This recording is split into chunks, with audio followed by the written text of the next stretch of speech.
Bismillahirrahmanirrahim. Assalamualaikum warahmatullahi wabarakatuh. Alhamdulillah kita bisa bertemu kembali ya teman-teman di channel saya yaitu Hernandi Official. Kali ini saya ingin mencoba atau sharing terkait tentang bagaimana cara kita supaya bisa cepat kaya teman-teman semua ya. Nah di samping kita bisa cepat kaya juga, bagaimana agar aset kita bertambah tanpa hutang riba tentunya ya. Nah, apa sih arti kaya ya buat kita gitu? Tentu arti kaya itu buat kita sangat berbeda-beda ya, sangat beragam, sangat banyak lah gitu ya. Definisi kaya itu tergantung dari diri kita masing-masing. Ada yang menyebut kaya itu banyak uang gitu ya, banyak harta gitu ya. Ada juga yang mendefinisikan bahwa kaya itu ya kalau kita ingin sesuatu selalu ada gitu ya, selalu ada. Kalau kita ingin beli rumah, uangnya ada gitu ya. Kalau kita ingin beli kendaraan, uangnya ada gitu. Itu juga ada yang mendefinisikan bahwa kaya itu yang penting kalau kita ingin sesuatu, uangnya ada gitu ya. Kemudian ada juga yang berasumsi bahwa kaya itu tidak diidentikan dengan uang, teman ya. Bahwa dia hidup senang, hidup bahagia, walaupun misalnya uang pas-pasan gitu. Nah, ada orang yang mendefinisikan bahwa itu juga sudah kaya. Jadi silahkan teman-teman mendefinisikan kaya itu seperti apa. Saya tidak akan mengajari hal itu ya, karena tentu ini sangat sensitif gitu ya. Nah, kalau saya sendiri gitu kan mendefinisikan bahwa kaya itu dalam artian kita tidak lagi mengejar uang. Gitu ya. Itu definisi saya. Tentu akan berbeda dengan teman-teman semua ya. Cara mendefinisikan arti kaya. Jadi kalau arti kaya menurut saya adalah kita tidak lagi mengejar uang. Jadi kita sudah apa ya? Ya sudah hidup tenang ya. Sudah hidup kita ini bisa santai. Kita ini tidak lagi capek-capek harus berangkat pagi, kemudian pulang sore, atau bahkan pulang malam, gitu ya. Banyak di antara kita mungkin, mohon maaf, kalau hari-harinya adalah pagi-pagi sarapan, kemudian dengan cepat sarapannya karena harus buru-buru ke tempat bekerja, atau mungkin ke tempat bisnis bagi orang yang bisnis harus buka toko misalnya ya, atau harus buka usaha gitu, atau mungkin yang bekerja ya harus cepat-cepat karena harus ada rapat dan sebagainya gitu ya. Nah, kemudian pulangnya, ini kadang-kadang pulangnya sendiri nggak nentu gitu ya. Kadang pulang jam 5, kadang pulang jam 6, bahkan bisa pulang juga jam 9 atau jam 10 malam. Gitu ya. Nah, eh, menurut saya itu belum kaya. Menurut saya ya, sekali lagi mohon maaf kalau kita berbeda pandangan tentang apa itu arti kaya ya. Kalau menurut saya ya kembali lagi saya tegaskan bahwa kaya itu adalah kita tidak lagi mengejar uang, tetapi kita dikejar uang. Gitu. Uangnya relatif ya, bisa 10.000, 100.000, 1 juta, 10 juta, 100 juta, bahkan 1 miliar misalnya gitu ya. Yang penting intinya adalah kita tidak lagi mengejar uang, tapi kita dikejar uang. Gitu ya. Nah, saya akan coba sharing ya, bagaimana atau apa atau skill apa yang harus kita punya agar kita mencapai kaya seperti yang definisi saya tadi. Gitu ya. Yang pertama, teman-teman, kuasai ilmu cara mendatangkan uang, ya. Atau kuasai cara ilmu mencari uang. Ya. Karena itu masih di level pertama ya, masih level pertama itu ya kita harus mulai bagaimana kita bisa pandai mencari uang. Ya. Nah, kalau Anda misalnya saat ini seorang pegawai misalnya, maka tingkatkan terus skill kita. Jadi kalau misalnya Anda seorang administratif misalnya atau administrator di sebuah perusahaan, tingkatkan terus ya skill Anda di dalam menguasai ilmu administrasi. Kenapa kita harus terus meningkatkan skill? Karena begitu Anda terus meningkatkan skill, maka Anda akan dipercaya oleh pimpinan kita. Nah, kalau misalnya Pak Her, gimana kalau saya ini kan hanya sebagai seorang supir misalnya atau seorang pengemudi misalnya. Anda pelajari juga bagaimana cara melayani orang yang kita jemput atau apa ya bahasa ininya adalah dunungan kita lah ya, dunungan kita yang menggaji kita itu siapa gitu ya. Nah, bagaimana cara melayani yang baik gitu ya. Misalnya contoh, kalau Anda seorang pengemudi misalnya pada saat atasan kita gitu ya, atau misalnya ya atasan kita aja lah ya, misalnya yang menggaji kita misalnya, mau masuk ke mobil misalnya dibukakan pintunya, kemudian tasnya dibawakan sama kita gitu ya. Nah, saya sering melihat para pengemudi itu kalau misalnya mau menjemput atau mau apa ya, ya mau bareng naik mobil sama atasannya, supirnya duduk duluan gitu. Atasannya belum duduk, supirnya sudah duduk duluan gitu kan ya. Nah, hal-hal seperti itu yang kadang kita tidak sadari, teman-teman semua ya. Bahwa itu bukan cara mencari uang, tidak seperti itu ya. Skill kita harus ditingkatkan. Jadi bukan hanya bagaimana kita mengemudi dengan baik, tapi bagaimana kita melayani dengan baik, dan itu terus pelajari gitu ya. Terus bagaimana kita ini bisa menyenangkan majikan kita gitu ya kalau di tempat bekerja gitu ya. Misalnya majikan kita datang ya langsung disuguhi kopi lah, ditanya Pak mau minum apa gitu dan sebagainya. Itu adalah salah satu cara bagaimana kita meningkatkan atau skill bagaimana kita meningkatkan mencari uang. Karena kalau misalnya di tempat kerja kita sudah diberikan nyaman, maka kita akan mungkin diberikan tips gitu kan ya, atau ini kita dinaikkan gitu ya, grade kita dinaikkan, gaji kita dinaikkan gitu ya.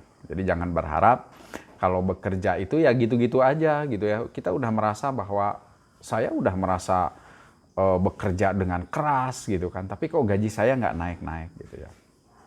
Nah, saya sempat melihat sebuah pengalaman ya, pengalaman di dalam apa ya, melihat sebuah fenomena ini gitu kan. Ada seseorang yang mereka merasa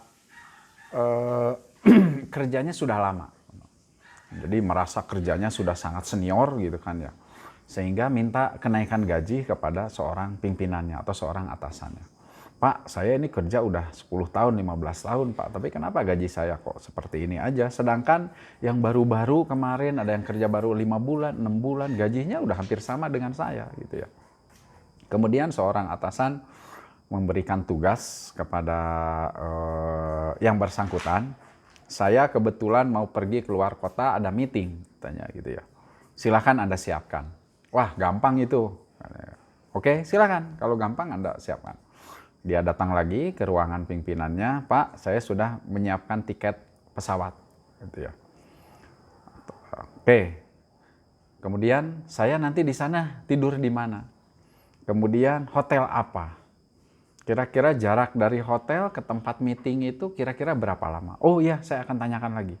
Jadi dia tidak menyelesaikan persoalan pimpinannya dengan cepat, gitu kan ya. Selalu ditanyakan lagi, ditanyakan lagi. Oke, itu yang pertama. Kemudian dia memanggil lagi karyawan yang baru bekerja 4-5 bulan gitu kan. Suruh panggil sini.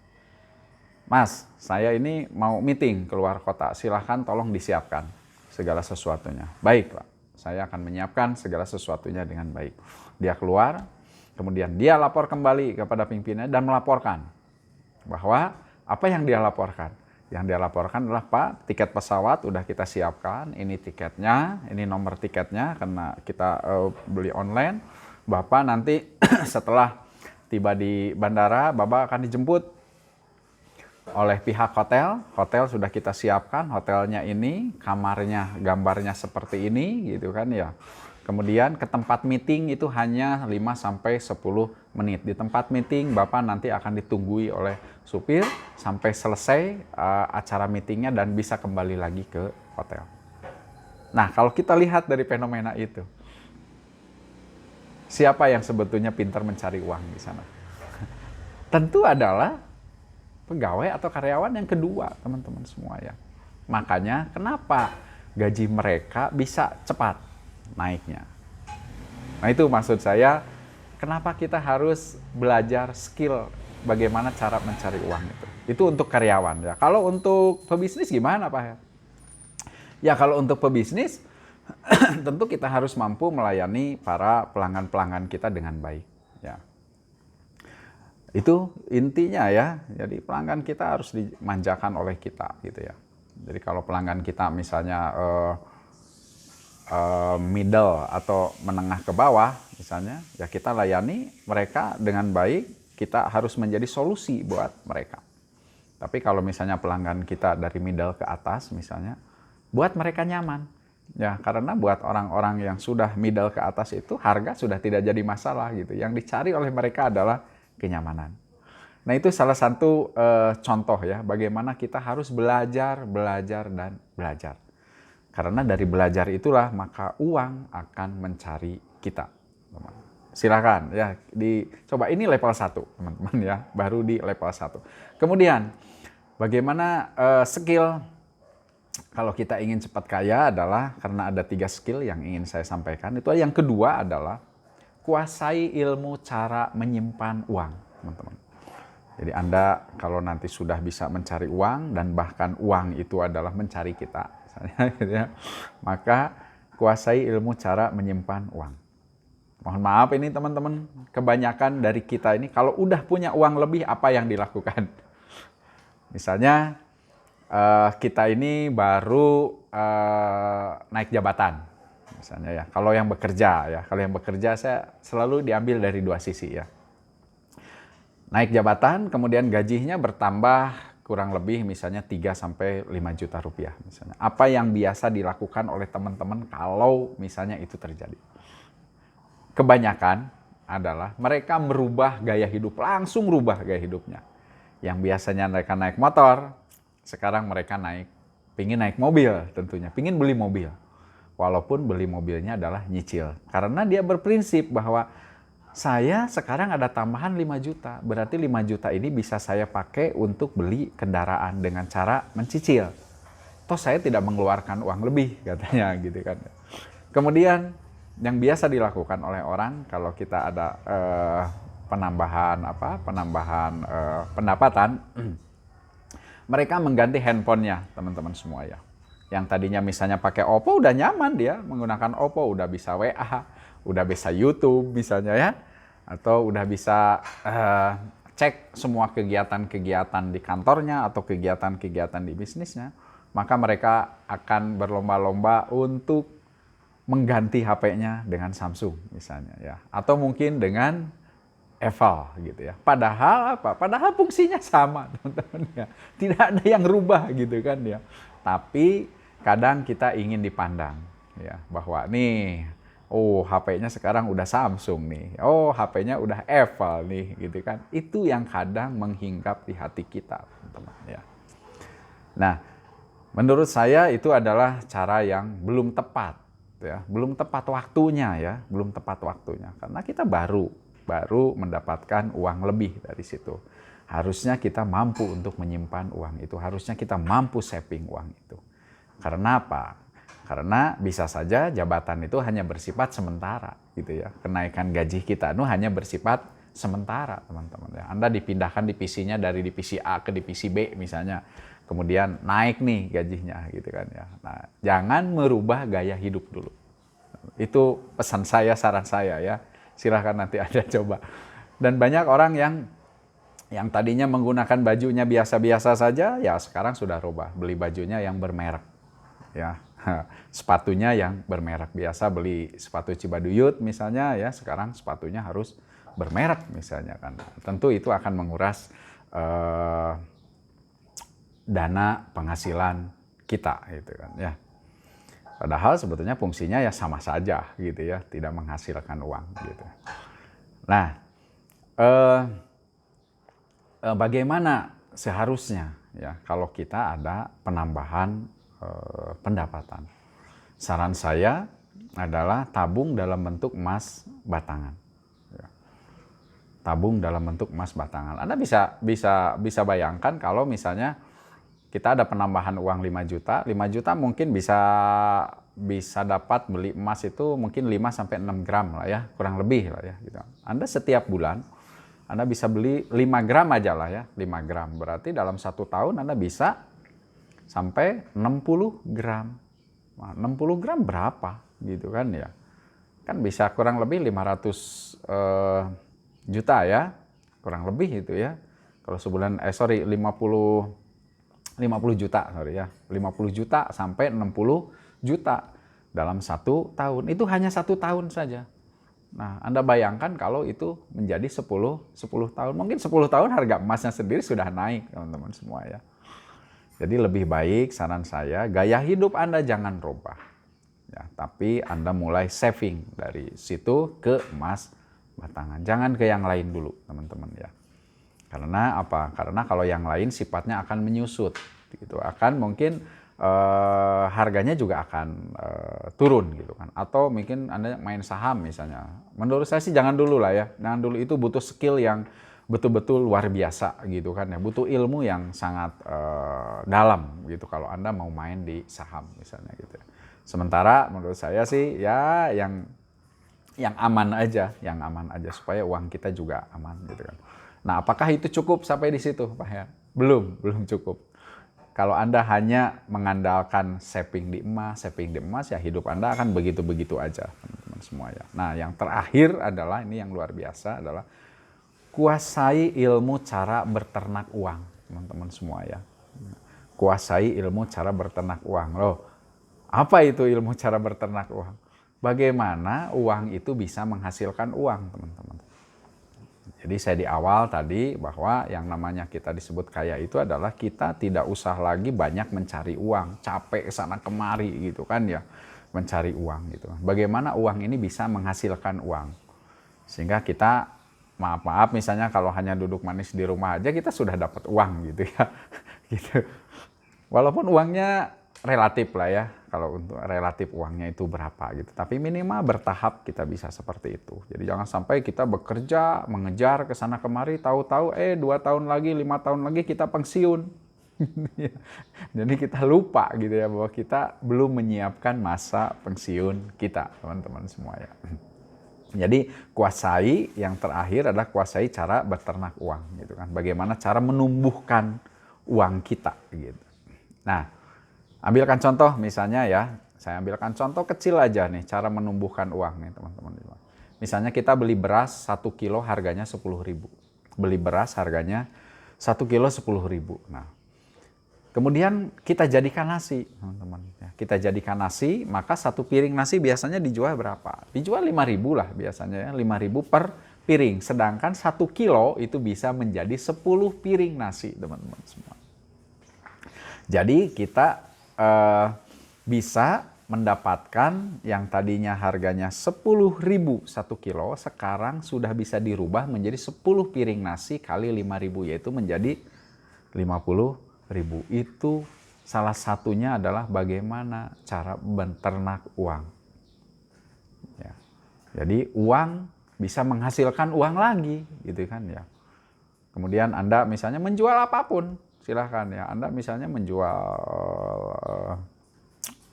apa ya? Ya misalnya contoh kecil aja lah ya, menjual parfum misalnya harga 30.000, Anda jual 60.000. Anda punya untung 100%, 30.000. Artinya kita sudah bisa beternak uang, gitu ya teman-teman. Kemudian lebih jauhnya lagi misalnya kita beternak di properti ya. Kita beli tanah, kemudian setelah 6 bulan kita jual lagi misalnya gitu ya. Atau misalnya kita beli tanah, kemudian kita bikin kapling, misalnya kita jual per kapling, itu pun sama.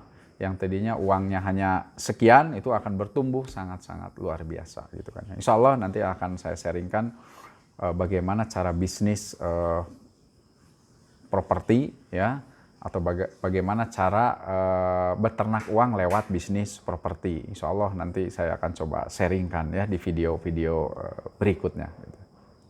Nah, bagaimana Pak Her kalau kita untuk berternak uang di bisnis properti, saya kasih tips dulu sedikit ya.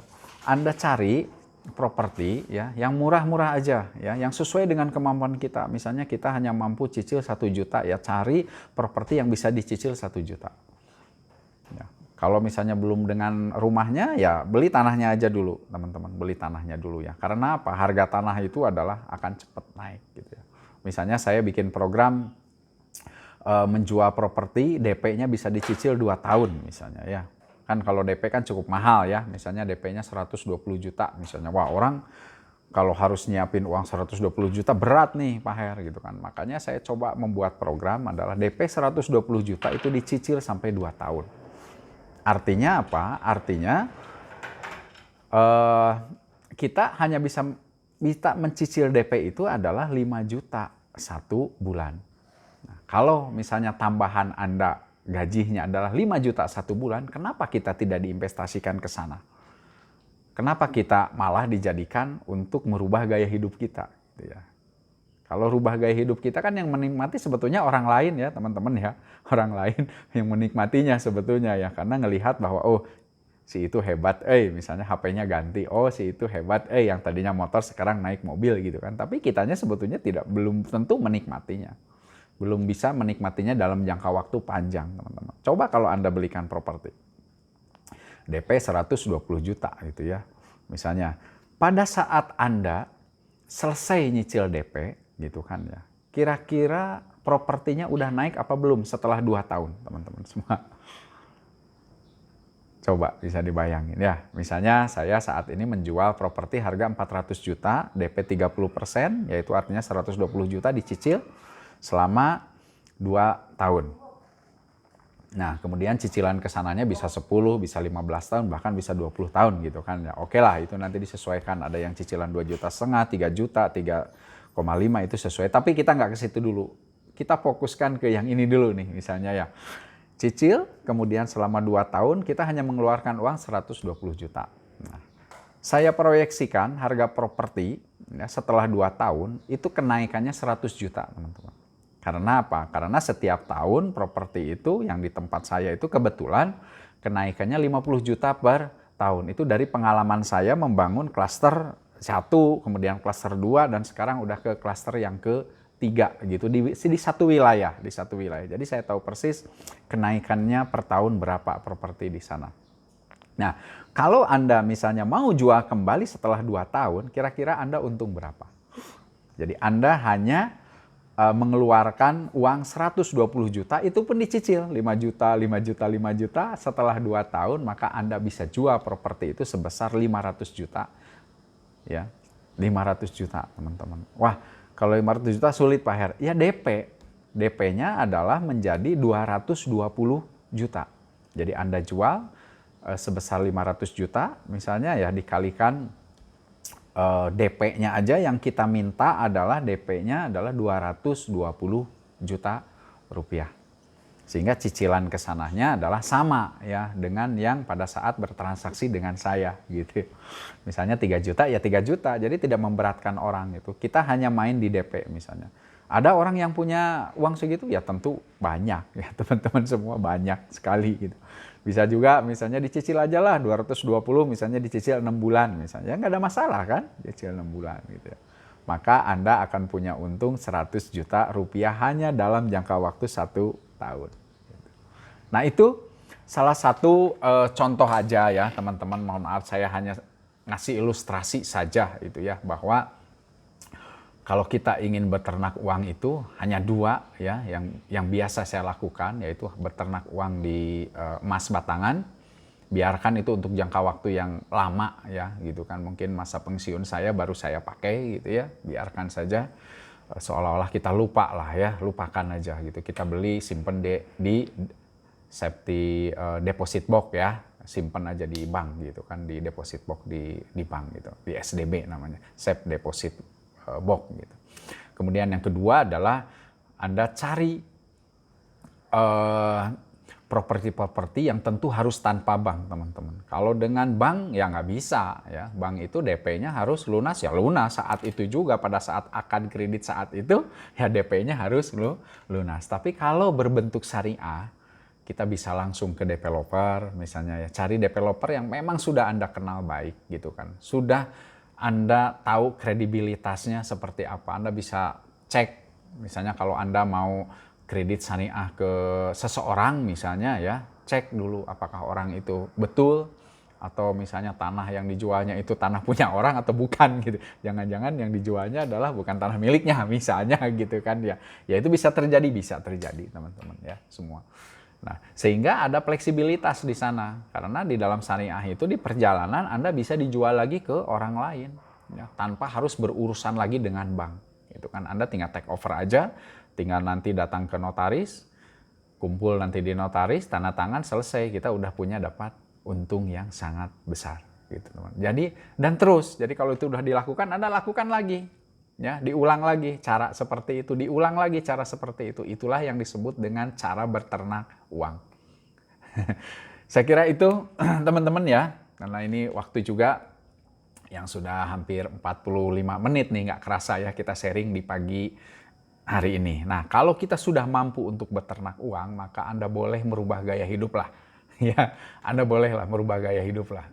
Karena tentu Anda sudah bisa membeli sesuatu dari hasil si uang ini bekerja gitu ya. Jadi bukan dari hasil kerja kita, tapi dari hasil kerja uang kita.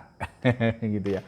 Semoga kita semua yang nonton channel ini adalah menjadi orang kaya yang berhasil beternak uang. Ya, jauh dari hutang riba. Gitu ya. Saya kira itu saja yang ingin saya sampaikan di pagi hari ini. Semoga sharing pagi ini adalah bisa bermanfaat khususnya buat diri saya pribadi, umumnya buat teman-teman semuanya ya. Oke, bagi teman-teman nanti yang ingin konsultasi lebih dalam lagi, misalnya ingin konsultasi secara pribadi ya, bagaimana cara memulai bisnis. Pak Her, saya ingin mencoba bisnis apa ya, bingung di masa pandemi ini, Anda boleh hubungi saya langsung ya. Pak Her, saya ingin mencoba beternak uang di bidang properti, misalnya bagaimana sih caranya atau awalnya bagaimana ilmunya. Silahkan, karena kalau di video saya tidak bisa panjang lebar gitu kan ya, tapi kalau bertemu langsung tentu akan saya sharingkan. Percaya ke saya, insya Allah Anda tidak akan dikenakan biaya sepeser pun untuk konsultasi dengan saya, sepuas Anda gitu. Insya Allah mudah-mudahan bermanfaat ya ilmu yang saya sampaikan ke teman-teman semua. Terima kasih. Assalamualaikum warahmatullahi wabarakatuh.